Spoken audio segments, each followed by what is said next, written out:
사도신경 하심으로 오늘 기도회 시작하도록 하겠습니다.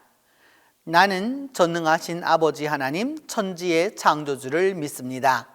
나는 그의 유일하신 아들 우리 주 예수 그리스도를 믿습니다. 그는 성령으로 잉태되어 동정녀 마리아에게서 나시고 본디오 빌라도에게 고난을 받아 십자가에 못 박혀 죽으시고 장사된 지 사흘 만에 죽은 자 가운데서 다시 살아나셨으며 하늘에 오르시어 전능하신 아버지 하나님 우편에 앉아 계시다가 거기로부터 살아있는 자와 죽은 자를 심판하러 오십니다. 나는 성령을 믿으며 거룩한 공교회와 성도의 교제와 죄를 용서받는 것과 몸의 부활과 영생을 믿습니다.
나 가나안 땅 귀한 성에 들어가려고 내 무거운 짐 벗어버렸네.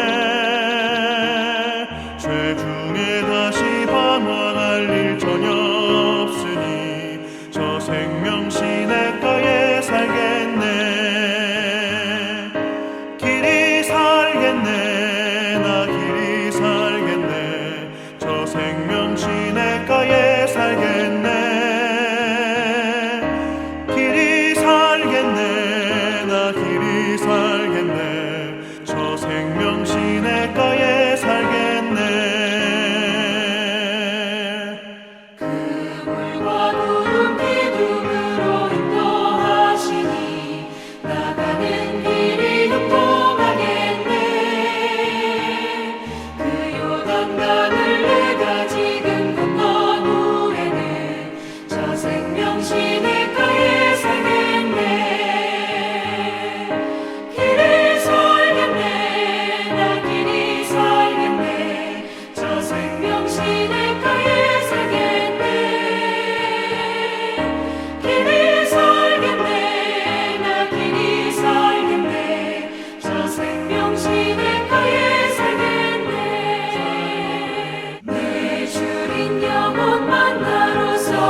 양식 내게 생명 되겠네.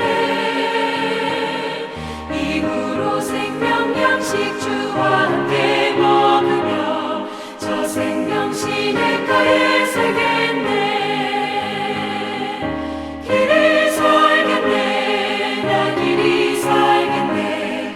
저 생명 시냇가에 살겠네. 길이 살겠네. 나 길이 살겠네. 저 생명 시냇가에 살겠네. 오늘 우리에게 주신 하나님의 말씀은 여호수아 6장 15절에서 21절입니다. 구약성경 여호수아 6장 15절에서 21절입니다.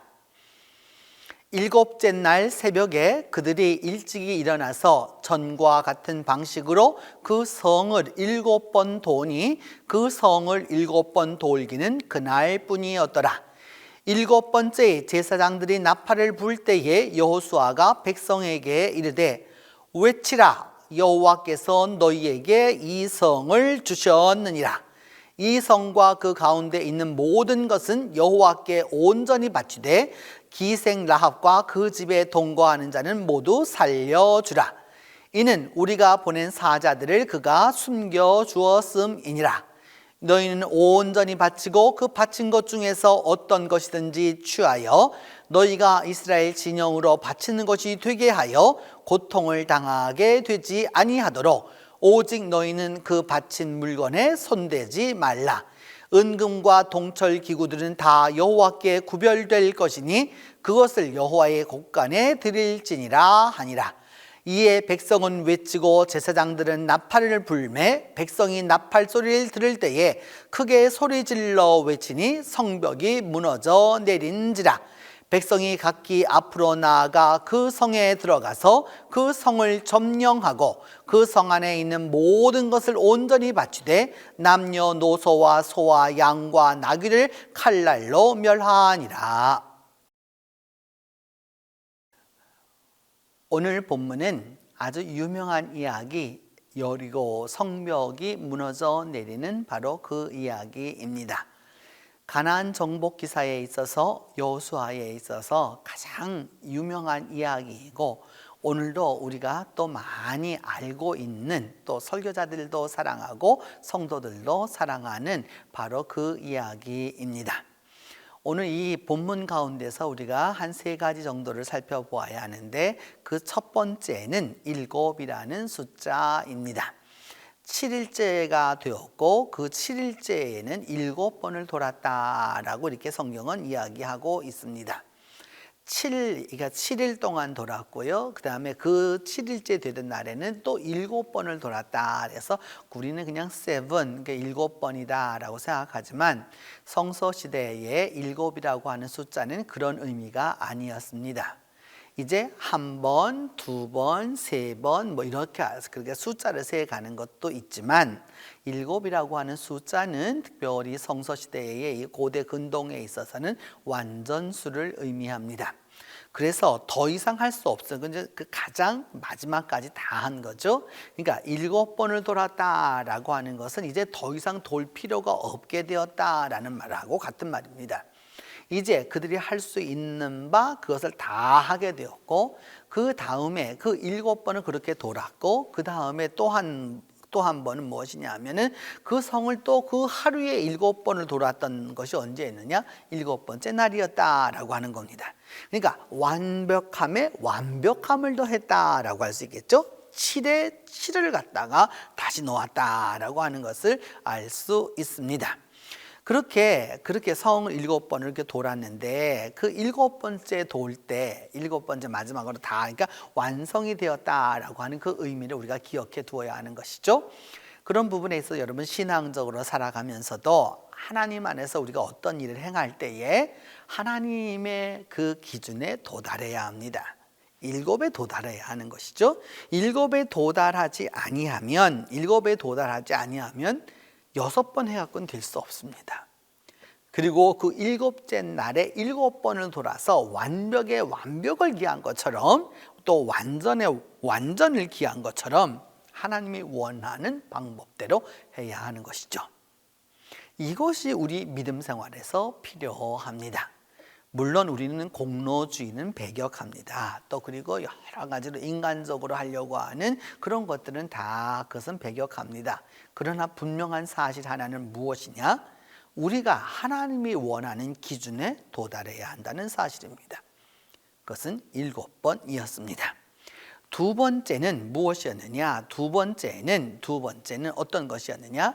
그 성 안에 들어가서 하나님을 위하여서 다 그것을 갖다가 취하도록 하라라고 이렇게 이야기하고 있습니다. 그렇게 그것을 다 취하게 하는 것을 이것을 헤렘, 케렘이라고 하는 그 고대 근동의 또한 이 전쟁 방식 가운데 하나입니다.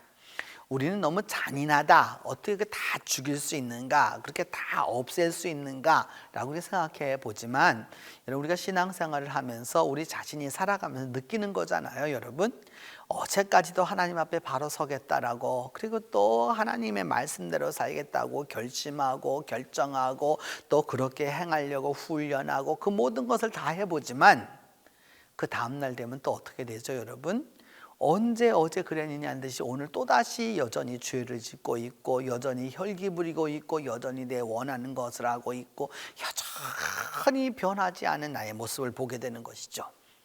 그렇게 철저하게 없앴습니다. 하나님의 말씀으로 없앴고, 성경을 읽기도 했고, 성경을 쓰기도 했고, 그 많은 말씀을 들었고, 그와 같은 것들을 통하여서 이루었음에도 불구하고 무엇이냐?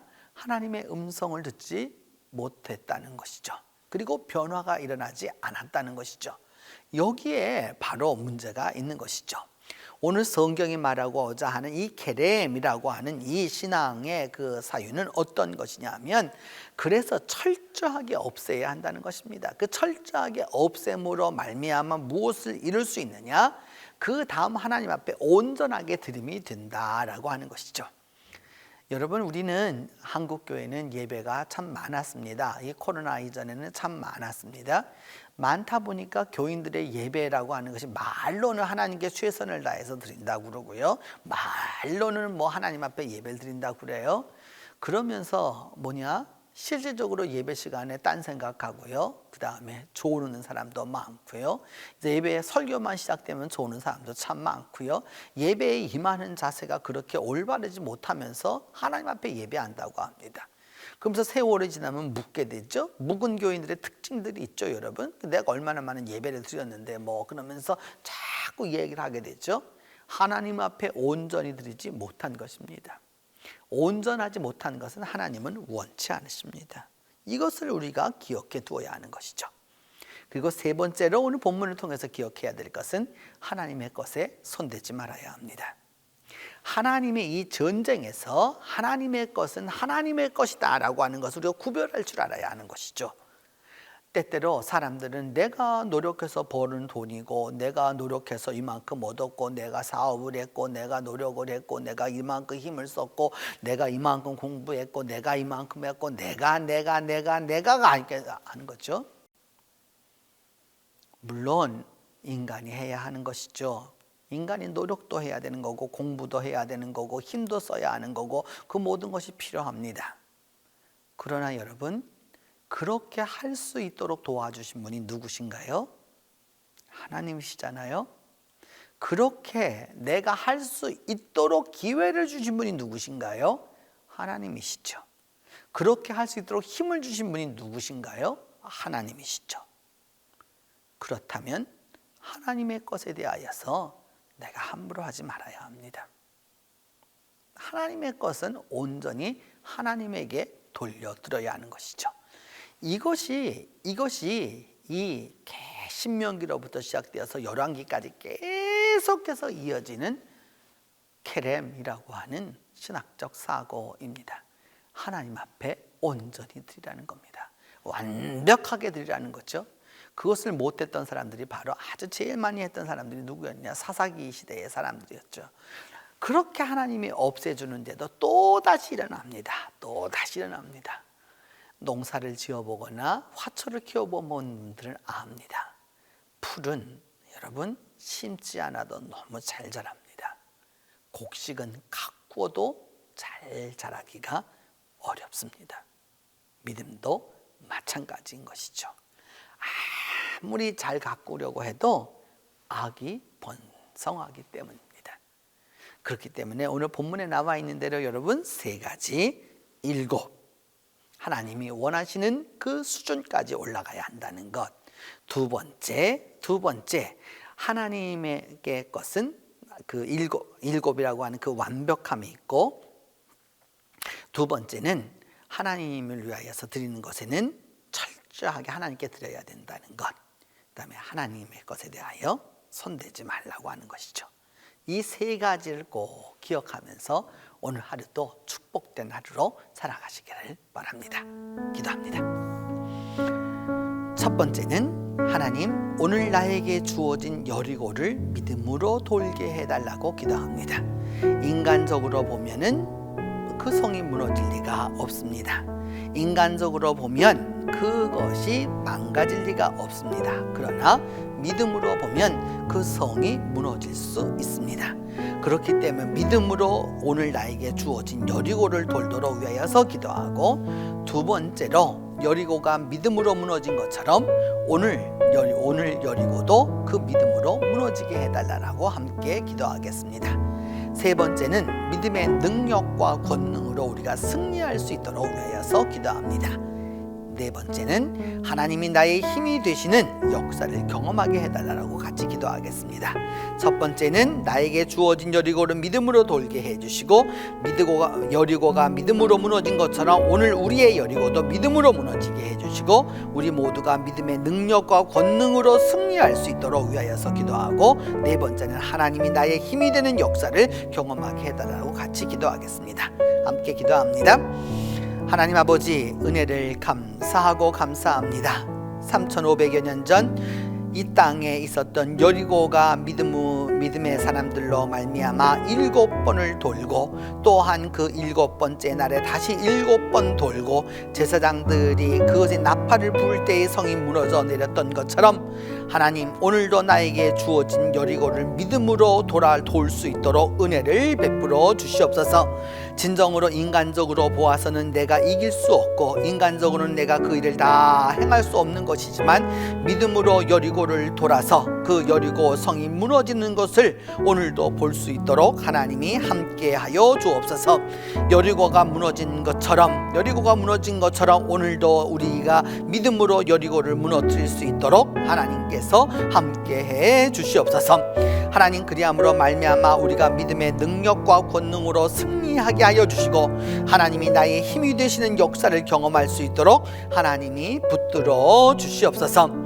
자비로우신 하나님, 오늘도 우리 성도들이 살아가는 삶의 현장에서 주어지는 이 여리고를 기억하여 주셔서 우리가 믿음의 사람들과 함께, 하나님의 사람들과 함께 여리고를 돌아서 하나님이 원하시는 수준까지 이르러서 믿음으로 여리고를 무너뜨릴 수 있도록 하나님이 축복하여 주시고 인도하여 주시옵소서. 그리함으로 말미암아 믿음의 능력과 권능이 우리와 함께 하여서 하나님이 승리하심을 우리 모두가 경험할 수 있도록 하나님이 도와주시옵소서. 오늘도 하나님이 나의 힘이 되시는 역사를 경험하는 이 하루가 될 수 있도록 하나님이 도와주시고, 오늘도 만나는 일들마다, 만나는 사건들마다 하나님이 놀라운 나의 힘이 되시는 역사를 경험할 수 있도록 하나님이 도와주시옵소서. 이제는 주님께서 가르쳐 주신 기도로 오늘 기도회 마치도록 합니다. 하늘에 계신 우리 아버지, 아버지의 이름을 거룩하게 하시며 아버지의 나라가 오게 하시며 아버지의 뜻이 하늘에서와 같이 땅에서도 이루어지게 하소서. 오늘 우리에게 일용할 양식을 주시고, 우리가 우리에게 잘못한 사람을 용서하여 준 것 같이 우리 죄를 용서하여 주시고, 우리를 시험에 빠지지 않게 하시고 악에서 구하소서. 나라와 권능과 영광이 영원히 아버지의 것입니다.